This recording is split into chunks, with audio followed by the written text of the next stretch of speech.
low-key coalition with Ruto, and without even really acknowledging that it's actually a coalition. But that's what they're doing. Like, come on, they have their own person as the CS of finance. Like, come on, like, it's as clear as day that there's something going on between them. Yeah, and like it says more about Ruto than it says more about Raila himself. Yeah, like, it says more about Ruto that he's a kind of person who will sacrifice whoever he's gonna meet just for his own sake. Like, this man, like, once he saw that after the Gen Z protest that he's not gonna survive this shit, that he needs to actually like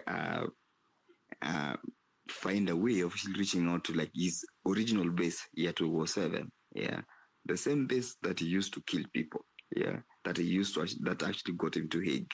Yeah, like, as in alirudi to his reset original position. Yeah, na hapo ndio hii msee ako, and he's gonna do it, and we can all see it. We can all see that this human being, unless we all stand up and be like, no, where we see who you are, we see what you are like, we see what you can think about, we see what you are capable of doing. Like, he's the kind of person who is even like, spiritually, it's disgusting even thinking that like that he can even associate with the same God that the rest of us associate with. Like, paka saa zingine paka unashindwa, like, are we even going to church the same way that he goes? Yeah, like, are we praying to the same person that you pray to? Like, there's no way that you're praying to the same God that I pray to. Yeah, like, it's not possible. Like, the things you do, the things you think, yeah, the way you act, I add up. Yeah, it doesn't add up, and all of us agree. Yeah, and the reason why I say all of us agree is we're having these conversations because this guy is disgusting enough that we are all worried, that we are all confused, that we are all concerned that we're having this conversation that we're having right now. Yeah, and it traverses tribe, it traverses religion. It's just like this one guy who we need to get out. Yeah, and we are gonna do it. Thank you so much. Lazima uelewe kwamba hii Kenya, lazima ukanyage Kenya ukijisikia. Hauko hapa sababu ya mtu, hauko hapa kwa kwa ruhusa ya mtu. Ni Mungu ndiye alituweka hii Kenya, na wote tuko na equal share in this country. Your voice should be heard, and you should live free. We were not born in this country to be micromanaged by anyone. So lazima ujue kwamba the freedom that we have, wote wa Kenya tuko sawa, tuko sambamba, na hatuwezi kukaa kwamba kila wakati ni kama tunaingizwa baridi, ni kama tunakaa na uoga, ni kama tunatembea tukiangalia kando na kando. That is not the country that we envisage to be. We need a country ambao unatembea kifo yako iko mbele. So lazima kwanza tujivunie, na kwa hiyo before tuende kwa Western na tuende kwa speaker, Matea, can you put that thing? We need to bring our spirit back. Tuwekae wimbo ile ya kanyaga inji yako kwa nguvu na raha, if you have it. You remember those songs? Sorry for barging in. No, now we are building this wakati ya Ruto, ya Kenyatta. Yeah, first we need our national anthem. Today is the first momentum of our movement. Just only 1.5 minutes, and we respect our national anthem.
Asante sana.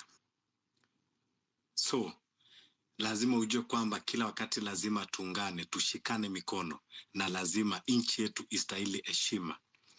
Haki iwe ngao na mlinzi.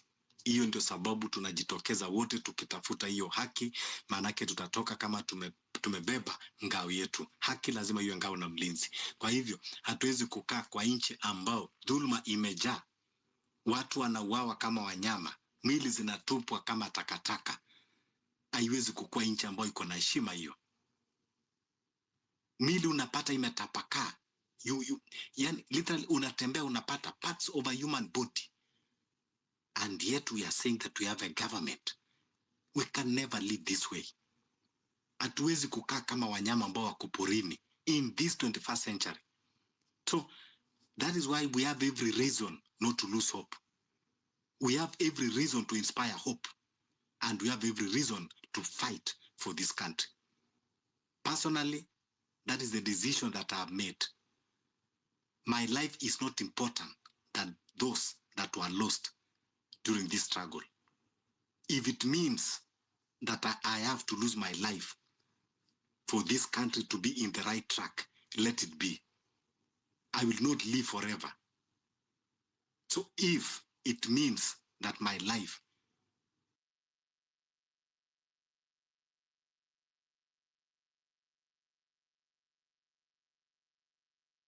transparency to this country, let it be.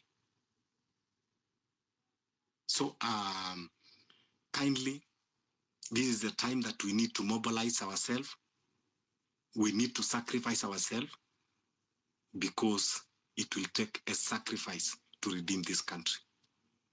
We have to bring our country back. And we have to swear by our ancestors that we have to redeem this country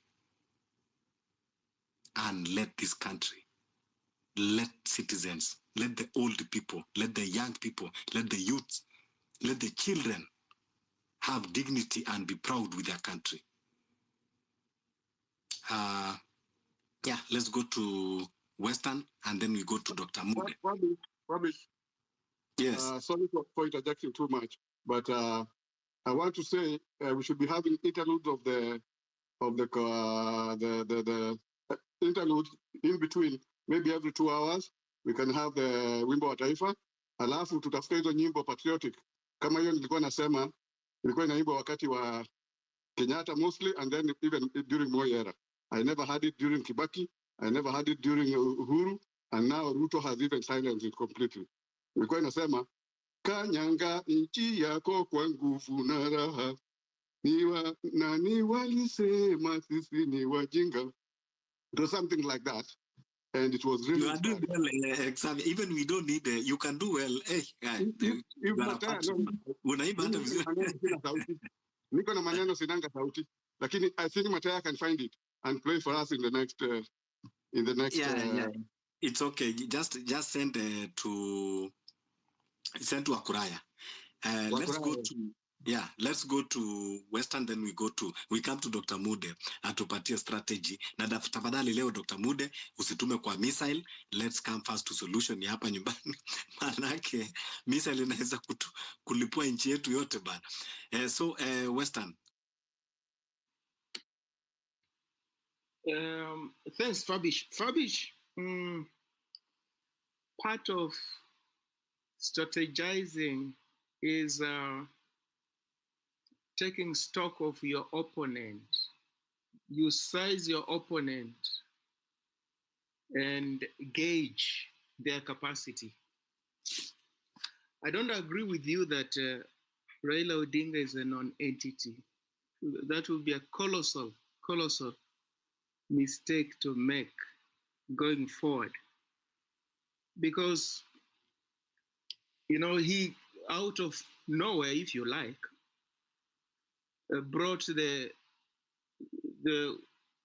protests that were threatening the life of William Ruto's regime to a screeching halt.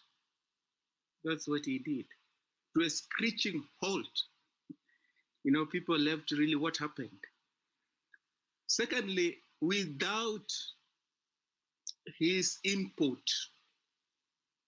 the immediate deputy president would not have been impeached. Would not have been impeached. For the simple reason that William Ruto would not have had the requisite numbers to do it.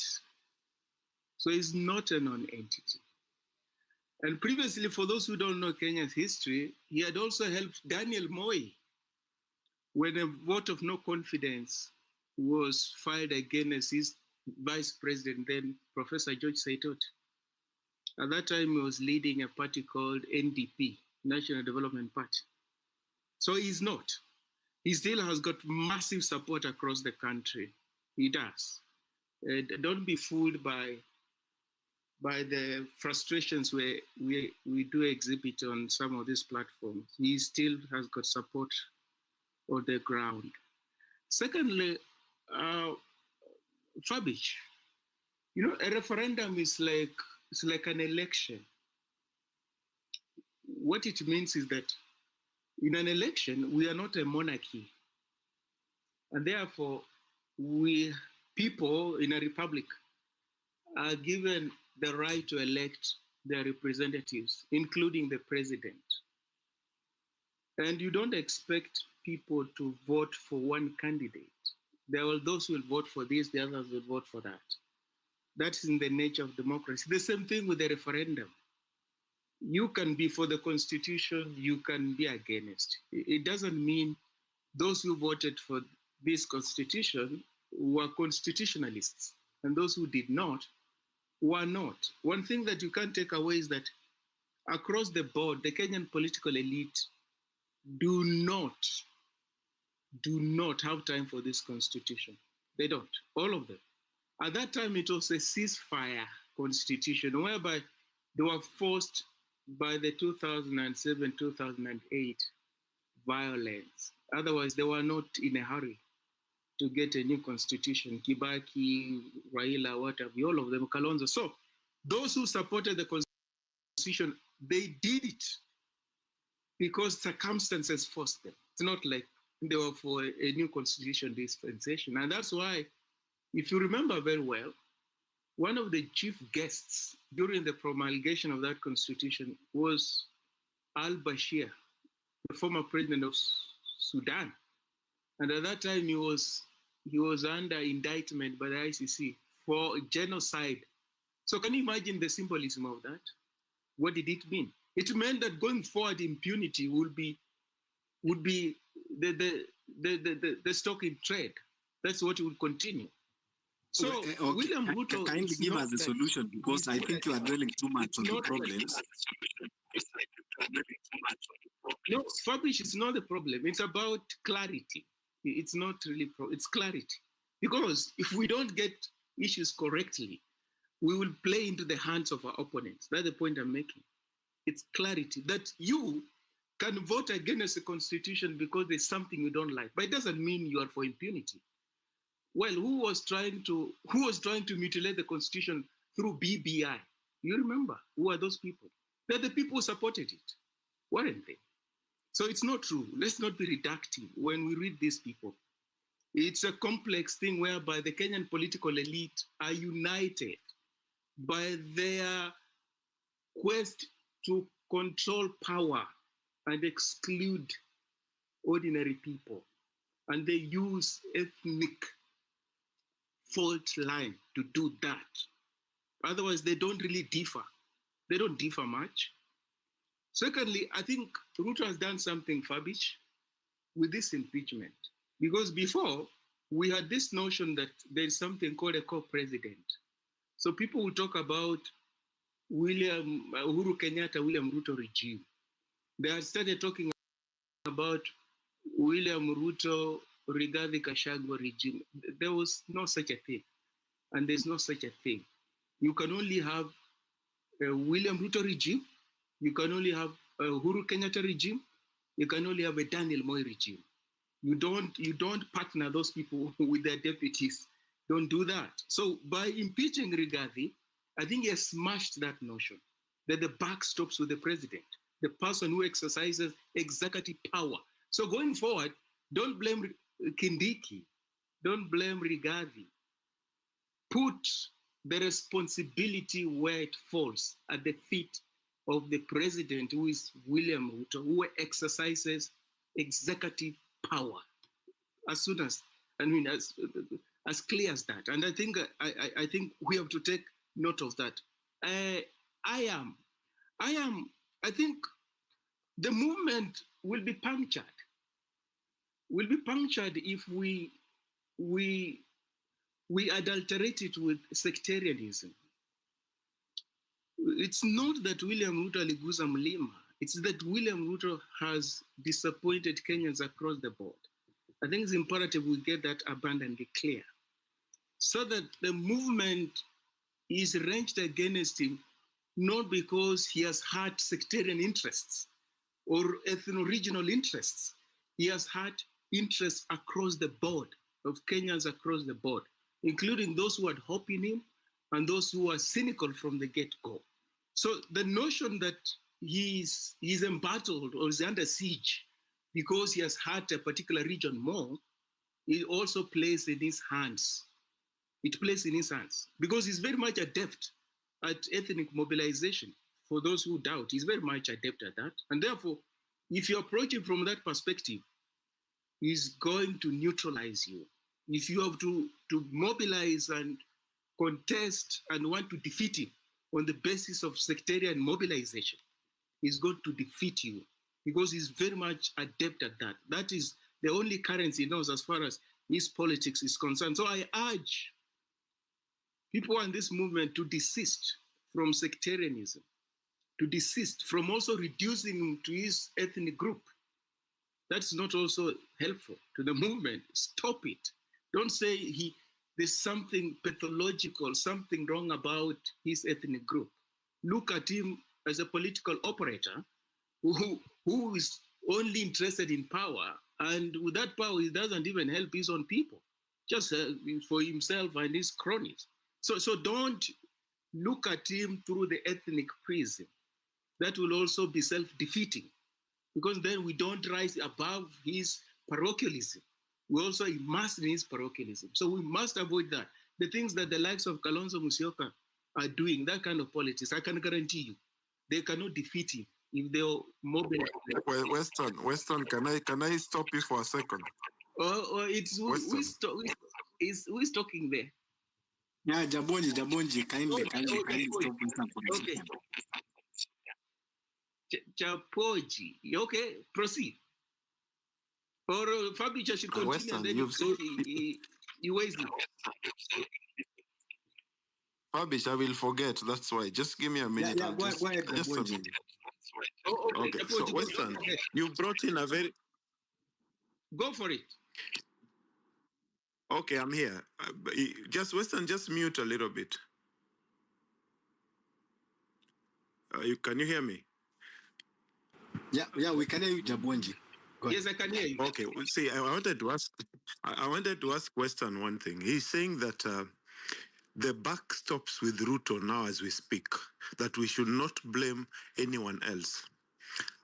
The reason why I cannot blame one person, because this is a system, and anyone in the system has the choice and option not to do, or has this choice to resign or leave.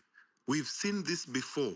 So you cannot say that someone being told, given orders that are against the Constitution, okay, makes them not responsible for atrocities that happen. If, for example, Ruto loses or is taken to ICC or jail, do you think Ruto will die alone? No. Ruto will go with all the perpetrators, especially Kindiki, who orchestrated the killing of the 60-plus youth during the finance bill. So I want you to be clear. Please stop being selective. There is something called individual responsibility. If you are a police and you are being misused by the president to go and kill someone, that is you. you will be caught. You will be held responsible as a person. And there is no way. If you've watched ICC proceedings in the past, if you've watched international courts and the presidents that are in jail now, you've seen what I'm talking about. Please, I just wanted to put that straight. Thank you so much. Hello? Thank you, Japoji. Can I just chip Somebody in? else wants to aid? Alex, the leader? So, Can I just chip in for a second? yes, Elida, go ahead. I just want to add into the fact that Ruto was selected by the Western. When Ruto, during which election violence where Ruto banned people into church, and you know, the West will always use somebody that they have so much dirt on. And these people have so much dirt on Ruto. That is why Ruto is going to do their bidding. We must not forget that. So Ruto is actually not working in the interest of Kenya, but is working in the interest of the West. I'll give a very good example. For example, Puff Daddy is behind bars. Why? He was into so much, we all know. And we know actually who runs this world, Mossad and Watt and Jeffrey Epstein, when we go all into this background of how these people, they will kind of just manipulate you and there's a word I'm looking for, and blackmail you. Most of these American leaders, of most of these world leaders, they all went to that Lolita Star Island where they took videos of them with, having whatever they were doing with children, underage sex and that kind of things. And that's what even Puff Daddy did. And Ruto, his sin was the atrocity that he committed in Kenya, the murder, what he did in Eldoret, the people who were killed, the many people he slaughtered. Actually, Ruto committed genocide. So the West actually chose him because that is the person they can work with, and that is the person who is doing their agenda, but not the agenda of Kenyans. That's why Kenyans, we must wake up to the West and strategize. How are we going to get rid of this man? And when we look into why are Americans, why is the CIA, why was the FBI, why was the MI6 in Kenya? They want to build new station, their barracks in the country. Why? So we have to look at all these things. So Ruto he's not working in the best interest of Kenya. And we can see that with all these Bill Gates getting immunity, GMO being introduced into the country, and actually Bill Gates is being prosecuted right now as we are speaking in Netherlands. South Africa, as we are talking today, they've banned GMO products. They've realized that those are things that are just really, really toxic for human consumption. Anyway, that's what I wanted to add in. Yeah, what I will urge you people is, please, all these things tumeongea sana. We know every reason why we should remove Ruto. Kutoka kwa Bill Gates, kutoka kwa hawa, we know Raila vile anakuja kumpatia oxygen na nini. Na vile tumesema, that is why we keep on using the word we are draining the swamp. Ruto, pamoja na Raila wake, pamoja na nani wake, anybody associated with Ruto, including even his gardener, we want them, all of them, wakwende pamoja. So that is why tunasema kwamba we are draining the swamp. Ile kitu ambayo inahitaji ni kuwa, it is not now time for talking. It is not time for research, for, to know who sends Ruto, who sends Raila, why they are doing like this. We already know all of them. They have been manipulated, but we are not ready for them to manipulate us. They might have been manipulated by the West. But now, fortunately, we have rise to our consciousness and they cannot manipulate us. They might have done that before, but now we are not that before. They might have manipulated our parents, but now we are not our parents. They might have manipulated our grandparents, but we are not our grandparents. So we have to tell them that they are dealing now in a different times, that they cannot manipulate us any longer. If they want to belong to the West, no problem. We are going to remove them and we are going to send them away forever. They can go and live in those countries as long as they return all our monies that they have looted, and then they can go and live wherever they want. This is the tone that we are going to use. So manipulation from either Ruto, from either Raila, Kalonzo, our wote ni matapeli, we know that they have come together because they have been looting, they have been stealing, and now most of them, they fear. Even these others, Akina Kalonzo, don't no one should lie to you that Kuate Kalonzo is happy, because anajua kwamba if we go for Ruto, eventually when we start draining the swamp, everything that wamefanya inchi wote watakuwa exposed. That is why always they are trying to cover themselves. Kalonzo, even as we are talking, alikuwa katika NATCO. He was the chairman of NATCO. Wao ndio alikuja na hii mpango ya Union of National Unity. Wao ndio alikuja na hizi story zote, including ya kutuma Raila kwenda kukua chairman AU. Alafu baadaye anakuja anajifanya amedijidista, wakati tuliona yeye mwenyewe akipeleka report kwa ICC akienda kwa handover. We are not fools. They might have been succeeding in fooling people, but this time round, tunawaambia no. You need to come with different script. You need to sell us different product, because this product that you are selling to us now, they are too cheap for us to buy even for free. So we are standing firm. Kwa hivyo tutaki kujua kama ni Raila, kama ni nani, wote that's why tunasema wanaanguka nayo. Yes, yeah, 1 minute left. Just allow me to then we'll give Western a chance to withdraw that statement of coming here. I'm saying you cannot come here to impute negative sectarian decisions, or rather people cannot talk for their region. And that is what they said about Gachagua. But why was Ruto himself talking about Meru? That is even a smaller region. What I'm trying to say here is we cannot, as Fabricio has explained, this is the first time I'm getting emotional when I hear somebody here coming to kind of defend Raila. Raila ako ndani of all the ills of Kenya. Don't come here with that attitude, because we know all these politicians, all of them, without exception, Kalonzo, everybody, they belong to the dustbin. So, but we know that the back rests at the presidency. But our new constitution 2010 has defined the presidency. It is not responsibility only on one person. Otherwise, they would not be impeaching Gachagua. In other words, let's be truthful. Don't because of your sectarian interest, you think you can push them here and you're telling people not to use their sectarian. No. In Kikuyu, we say, Wamwega Oshiro Tawamuru. The case for the bad person should be also decided like the good person. There's no good person ahead of the law. Everybody is a potential murderer. You cannot say, oh, that one can never kill.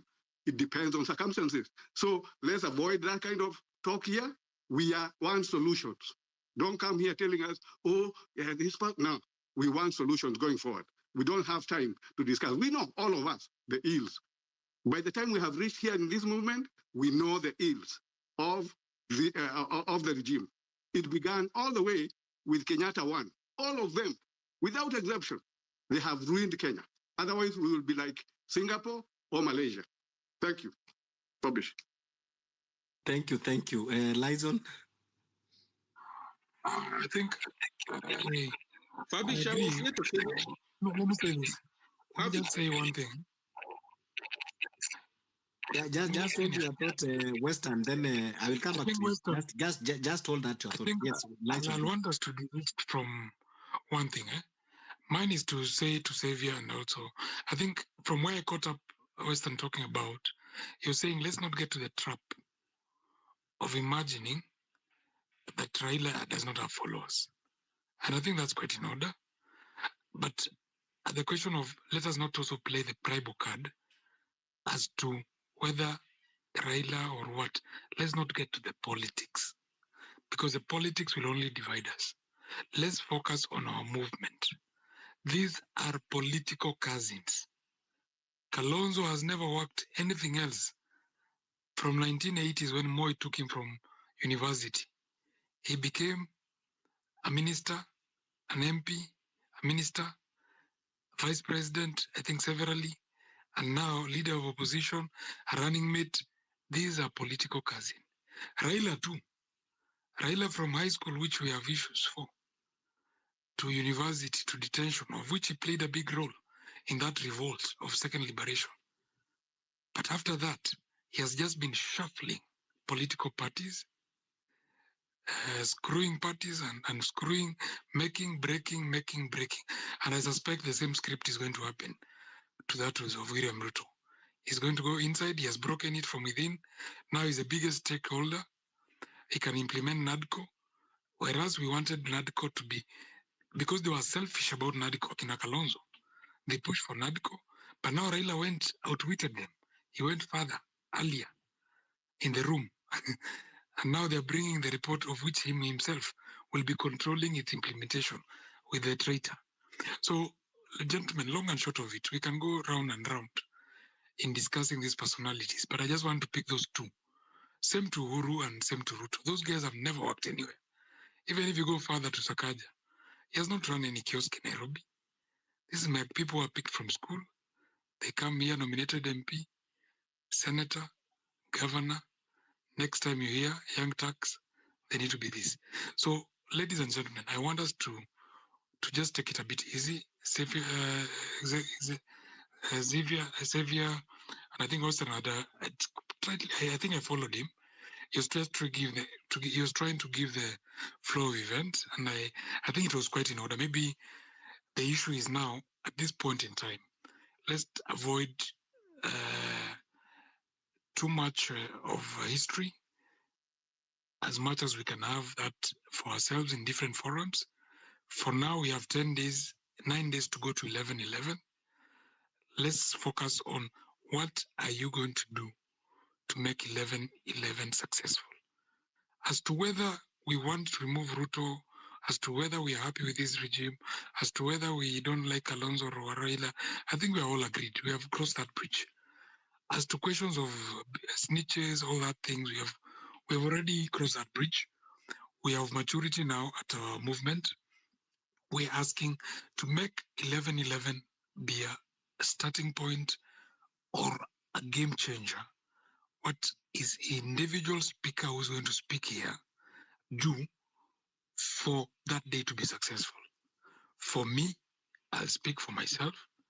I am mobilized to cause major commotions in at least 2 major highways that are entering Nairobi, to make it a dead end so that all those who are going to work can bear a price and know that there's a movement and there's 11/11. What are you coming to do? Can you mobilize your local people to go to the chief's office, to a Safaricom shop, to a US embassy, to wherever with placards? What are you going to do individually now as you speak to make 11/11 a success? Thank you. Thank you so much. And just only to chime something as you are closing on that remarks. We are, when we are saying that Raila have supporters, we all know, Ruto that we are fighting, also you have supporters, but we don't care. So not only Raila that have supporters, even Ruto is a president. Of course, he have supporters. He's even boasting that he was voted by more than 7 million people, but we don't care.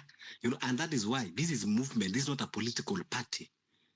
That's why we come with a movement. We don't come to political party to contest with them politically. So those their supporters, who are their supporters?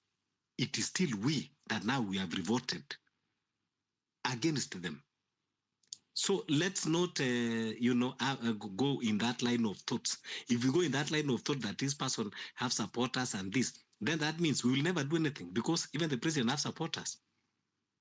Even the guy that was impeached the other day was saying that he have supporters, 7-point-something million. So their supporters, they are Kenyans, and Kenyans they feel they are oppressed, and they have revolted. Kwa hivyo, what we need is now, let's go away from theories. For movement doesn't need theories. Let's not go to class. Now we need to go to field work. That is how we are going to realize this movement. But if we continue staying in classes, studying about history, studying about, the theatrics of this politician, going about their psychological thinking, it will take. Let us just go like Lyson. You are saying you are starting to mobilize how you are going, that strategy that you have put. This is now what we want, let's discuss each individually. Do something. Even if you are in abroad, do something. Even I think before 11/11, we will be holding a space for Kenyans who are in abroad. We want to see at least in one country, between Germany, UK, America, we need at least one country. Those people in Holland, we need to read them. Can they go mention to Canada too? Yes, as Canada. That is one of the strongest. Can they go in Toronto? Can they carry the flags and placards? We are going to Ottawa. Ottawa. I'm already organizing. Oh, that is great. Okay, that is great. Yes, we want to see someone who is in Germany. Can you do something? Someone who is in France. Those who are in the Holland, can they go with the placards to the Hague? Those who are in America, can they go? So this is the strategies that we are talking about, because what important is that we need in that 11/11 activities to be everywhere. Thank you. I see Jides and then my co-host Bernard, then we go to Makuraya. Thank you, Fabish. I just want to be brief and I say the following, just like I said from the beginning, any conversation must be synonymous with, contention and consension for it to have an admirable and formidable conclusion. But the most important thing for us is to remain stable, stable mentally and emotionally. Otherwise, we shall systematically disqualify ourselves from being part of a formidable conclusion as far as the revolution is concerned. I just want to jump into one thing when it comes to Safaricom boycott. I want to say the following. It is absurd and highly consternating that operation in this economy could be making so much colossal profits in an economy that is ailing, just like Safaricom does. That cannot happen unless you're cheating people, unless you're stealing from people, and this is what Safaricom does. Now, my opinion, as far as boycotting the company is concerned, number one, we are all subscribers of M-Pesa. We get loans from them that we pay after 30 or so much days.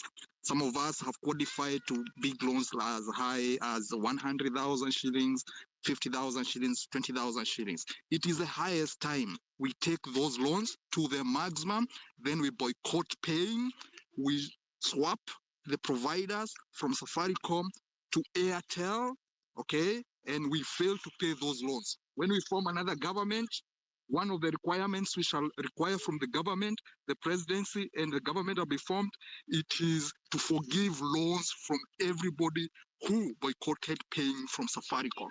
That's the best way to do it. Among other things, thank you guys. I might not have a chance to talk anymore, but I will continue listening to you. Thank you guys. Yeah, thank you. I want to agree 100% that yes, if it is possible from that the SIM card take loan, take 100,000. Yes, when we form a new government, like company like Safaricom first, we are going to close it down, and we are going to hold it responsible for manipulating Kenyans for a long time. There are a lot of manipulation, and after all, even our shares, they have our shares. Fabish, you can bring something the US brought on one of the telecommunication company, and also I think Boeing and another organization. I think it was Microsoft. Those companies were deemed too big to fail. But the US brought a law that you cannot grow so big that you can even threaten the government.